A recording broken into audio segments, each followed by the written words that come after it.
Hi there.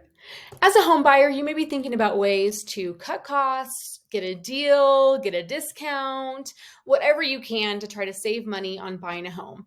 And one of the myths is that you could potentially get a deal by going to the listing agent, by going to the agent who's selling that home. Well, let's bust that myth right now. And that's what we're going to talk about on today's Real Estate Tip Tuesday. So, a little backstory for you. In the state of Colorado, as a lot of states have the same or similar laws, that it is legal to work with both sides of the transaction. So to work with the seller and the buyer, completely legal. But here's the thing. As a home buyer, you're not necessarily going to get a deal or save money or get a lower price on that home. And here's why. So the seller will usually get the discount, not the buyer, if they're working with the same agent. So, not to get into too much in the weeds about our percentages and how we get paid, because some of that is actually getting into legal territory, so I can't actually discuss it. But customarily, a seller will pay for the listing agent's success fee at closing. And so, with working with both parties, that agent's actually going to get a bigger piece of the pie. So if anyone's going to get a discount, it might be the seller. So the seller might negotiate with that agent that, hey, if you bring me both the buyer, and you're listing my house, then, can you knock a little bit off and maybe I'll give you a bigger bonus or whatever the case may be. Again, I can't talk too much in the specifics because each and every transaction is different and it can be negotiated that way. But it's not going to be that the house is a lower price, that agent is going to negotiate a lower price for you. A seller is going to want to receive as much money as possible. So if anybody's getting a discount, it's going to be the seller with maybe not paying as much of a success fee to that agent. So that is, one side of it. Maybe you could get them to negotiate a little bit, but here's the ethicality of it. I don't know if that's a word, I just made it up. If it is, if it isn't, as an agent already working with the sellers, I've probably known them, if they're not already a previous client, I've known them for at least a month.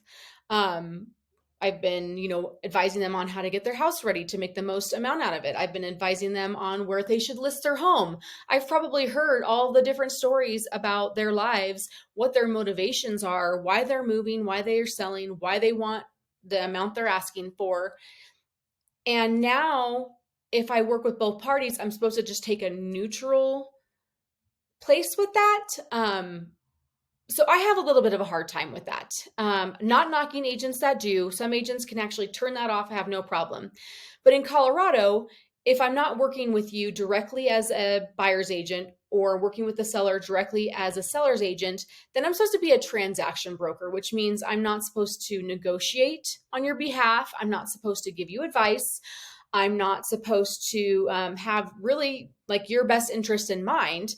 In that case, it's more just helping you along with the transaction, telling you where to sign, but I can't give you advice on how to do that deal. So, yeah, maybe that seller is getting a little bit of a discount. Maybe that agent is able to knock a couple $1,000s off, but do they really have your best interest in mind as a buyer?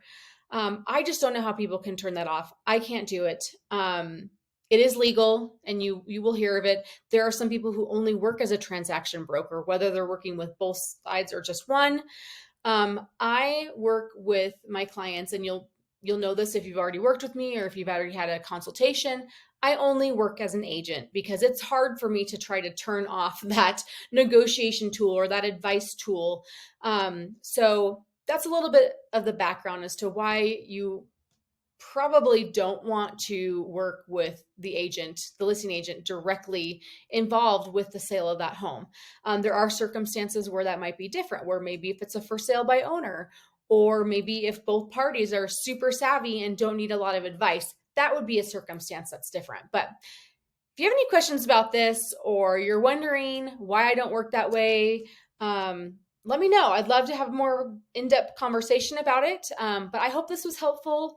Please do your research, do your due diligence when it comes to these things when you hear about it. But always reach out. Have a great day.